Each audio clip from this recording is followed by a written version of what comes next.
नमस्कार चाषर साथी YouTube channel आपण मानक स्वागत जनाऊँ। आज आम धान जमी आसु देखा धान जमी कौन को अवस्था अच्छी आसतु देखा आम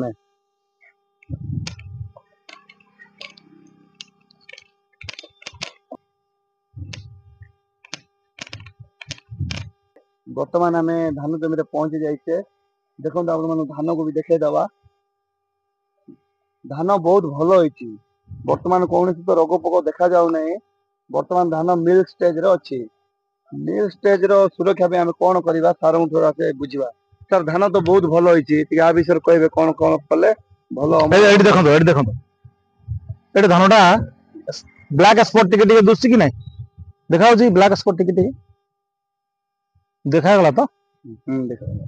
अच्छा ब्लैक स्पॉट कहीं ये जो बर्तमान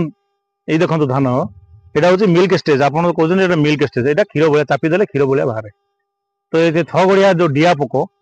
आसिक बसे बसला शोषिक निए से आहार निए शोषिक नेला कौन हम संपूर्ण सेमती ब्लैक स्पॉट आसीज सुखीज आधे किसी रहे जहाँद्वारा कौन हम पल हम आम जो धान कौन पल हो अमल भी चाषीर अधिका आसब ना ताले कौन कर निराकरण कौन काम अच्छी बर्तमान स्टेज निराकरण न करवा चाषी बहुत क्षति पड़े। ये स्टेज हूँ बहुत खतरनाक माने विपदपूर्ण बुझिपारे कि ना तेणु आम कौन करा लामड़ा साइलोथ्रिन 2.5 इसी निकटस्थ दुकान मान जेको दुकान रे मिल पाइपर विभिन्न कंपानी उपलब्ध अच्छी मार्केट रे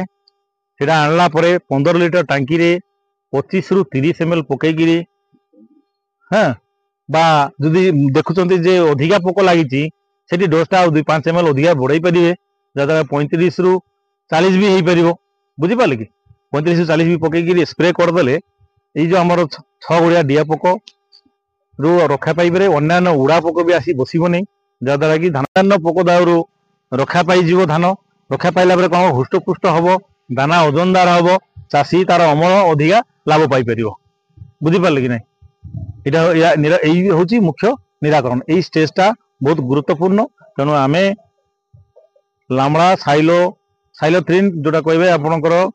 2.5 इसी सबू कंपानी मार्केट रे जेको दुकान रे अवेलेबल अच्छी आणतु चाषी भाई मान को अनुरोध करछि आनिकी से जो क्षीर स्टेज रे व्यवहार करंतु निजर फसल को